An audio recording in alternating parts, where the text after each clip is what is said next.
Hello and welcome again to another episode of Battle Ready. And today we thought we would talk about the changeover in editions from the perspective of a new player.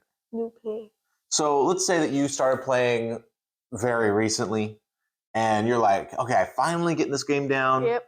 I've mastered all the heroic actions. That takes a while. I know that, I know my combat ranges. Yep, gotta stay 3 inches out. Right? Well, no, because that's going to stay the same. Oh, yeah. But I know all my combat ranges, so I know what's 1 inch, what's 2 inch, what's 3 inch. I know that Bravery. I want to keep my general alive, so I get that extra command point. And then all those things are getting swept up and moved out. So how do you deal with that? What would you say to somebody who has, maybe they've got one army, they've got their first army, they've loved playing it, they've been through 3rd edition, but they've only been playing 3rd edition for 2 months? I don't know, some number of months, right?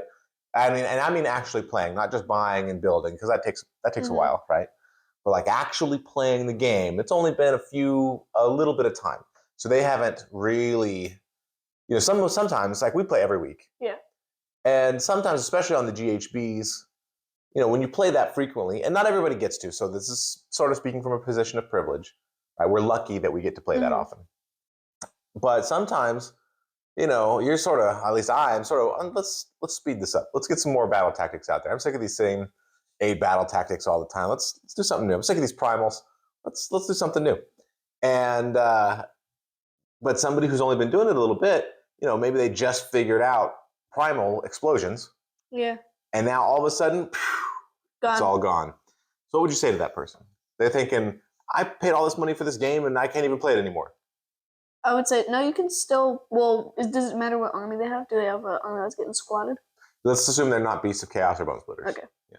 I would say, you can go into Warhammer Community and you can look at the articles there to at least get a little teasers about what the new edition's going to be like. That's true. So hopefully, what's the reason they put all that in Warhammer Community? To get people excited. Hype. Yeah.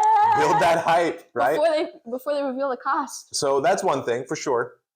Maybe if you jump on board the hype train, then it'll be a little bit less of a disappointment. But what about somebody who says, but now I have to learn it all again? I was just getting to learn the old version, and I want to play the old version. I could say, the new version only has a couple of changes from the old version. Well, I think, that's true. But I think one thing we could also say to that person is, you can still play the old version. Yeah. There's no Warhammer police that are going to come to your house and say, oh, no, I'm sorry, 3rd edition is not legal anymore. It's illegal and you're going to jail. No, that's not happening. So if you like 3rd, your friends like 3rd, if that's what you want to play, awesome. Keep playing it. It's great. And I know we're certainly going to keep all of our old battle tomes and such, and maybe we will want to play 3rd at some point. And they'll be like, oh, this isn't as good as 4.0. Maybe we'll try to play it. Oh, this is so much better than 4.0. That could be too. Also, you're right that 4th, at least this edition change, and this isn't always the case, but at least in this edition change, the rules aren't that different. Yeah, no. In fact, I think that in some fundamental senses, they're very different. How everything's an ability. Yeah. And every ability has a declare and effect, right? And that's fundamentally different than how things were before, right? But an effect. If you look at it at a high level, everybody still fights. Everybody still moves. Yeah. You can't run and charge unless you've got an ability that lets you, right? It's like, it's going to feel very similar. It's going to feel very similar. So even though technically, yes, it is an edition change, you're going to be playing the same. It's still going to be Warhammer. Yeah. It's still going to be Warhammer. There's very little that you're losing out on. And frankly, from all the previews, we haven't seen the full rules. Yep. But from all the previews, I think everything is at least as good as 3rd edition. Some things seem very improved. Some things seem modestly improved. Some things seem the same. But battle tactics. Yeah. But nothing seems worse. Nothing seems worse. So I think that's a good thing. What else would you say to that person? I'll tell you one thing that I would say, and I think this is something that is very important for anybody that wants to play Age of Sigmar. There's a lot of games out there. Oh, yeah. A lot of board games, a lot of card games, social games, one-on-one, cooperative. There's a lot of games out there. There's even a lot of war games out there, right? But if you want to play Age of Sigmar, and you should because it's awesome. Yeah. Stuff's going to change. Oh, yeah. Stuff's going to change. And in some ways, that's very good because I feel like they make a significant effort to balance things. And if there's something that's broken or too powerful or whatever, they make an effort to fix it. They don't always succeed. Sometimes they make it by fixing one thing, they break something else, right? It's a very complex game. But it is good that I think they're constantly trying to update and fix. And that means when you buy your models and you have your rules, they're going to change. They're just going to change. So, for us, I feel like because we play so often, we're sort of excited about the changes. Like, how are my Night Hunt going to do now? Yeah. What's the different way I can play my Stormcast now? And so that is sort of cool. It refreshes it a little bit, makes Games Workshop a bunch more money when they sell us more battle tomes. Woo! Right. No, we're not celebrating that. No, that was Games Workshop. Oh, that's Games Workshop celebrating? Woo! Okay. Exactly like that. But so it does liven that up. But I feel like if you're going to play this game for any amount of time, you have to go into it with the understanding that the models are cool. Oh, yes. And the basic, the fundamental, the elevator pitch of the game is pretty much always going to be the same. If you were to tell a friend, if a friend were to ask you, what's Age of Sigmar, and you were just going to explain it in 2 sentences, it's probably always going to be the same.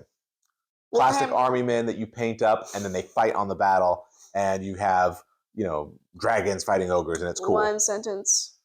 Well, okay, that was more than 1 sentence. Okay. But you get the idea, right? Something short. What would you say? Lightning Warriors versus Chaos fighting in the Mortal Realms. You paint plastic minis and they look cool. Well, I guess technically that might be 1 sentence. So I could definitely hear. No, that was 2 sentences. Oh, okay. I was going to say I could definitely hear a semicolon in there. But yeah, I mean, I think that's always going to be the same. But the actual rules of it, when you get down to the nitty gritty, those are just going to change. And the rules of your army are just going to change. And sometimes, witch elves? Those elves might be the bestest thing on the tabletop. They just murder. And then the rules might change and they're not that great. They're not that great. Right? And so when you get into the game, you need to get into it in the idea that I'm going to have some cool toys that I'm going to build and paint up myself, and then I'm going to make my toys fight your toys. Woo! That's the fun, right? If you get into it thinking, I have figured it out. I have discovered the super strategy, the super combo, almost like a Magic the Gathering. Yeah. You build a combo deck, and you're like, hey, my Helm of Obedience is here, and it's going to go with something that makes you exile cards so you don't put them in your graveyard. Bickety, backety, bam, you're milled out and you lose. Okay. Yeah, no, don't worry about it. But those kinds of things just are not going to exist, or at least they're not going to exist for long in Age of Sigmar. Because even if you find all the things and you buy all the stuff and you've got it all together and you're like, haha, I have assembled my ultimate combo. Games Workshop, new GHB, take that. New GHB, new FAQ, new battle scroll. Bah. And suddenly that combo doesn't work, or at least is way less effective. The code red just comes up and says, I think you'll find. I think you'll find. So, yeah, as a player of Age of Sigmar, it can be hard to learn the first time, especially if you come into it with the idea, from a Magic background or a board game background, that you are going to, that you're going to get the stuff, and it's basically always going to work the way it's supposed to work, and then you just go to town. Never works. And that's just not how wargaming is. For one good reason, dice.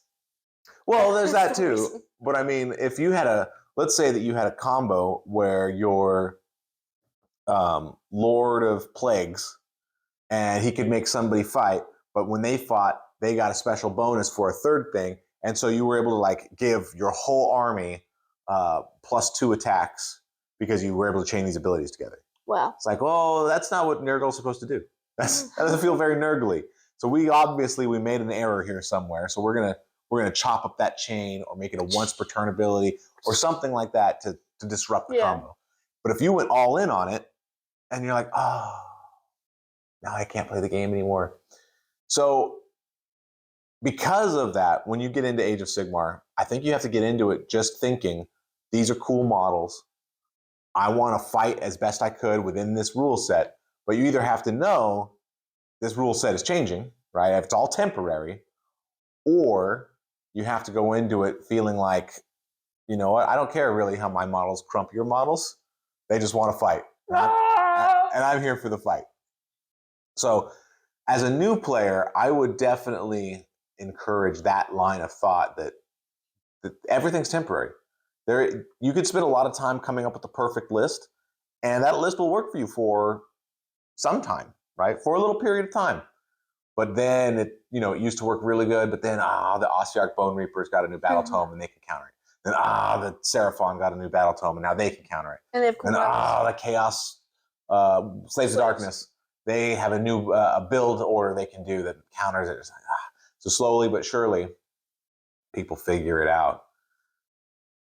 But the one thing I would say about an edition change, though, is things are going to change no matter what. It's just how it's going to be.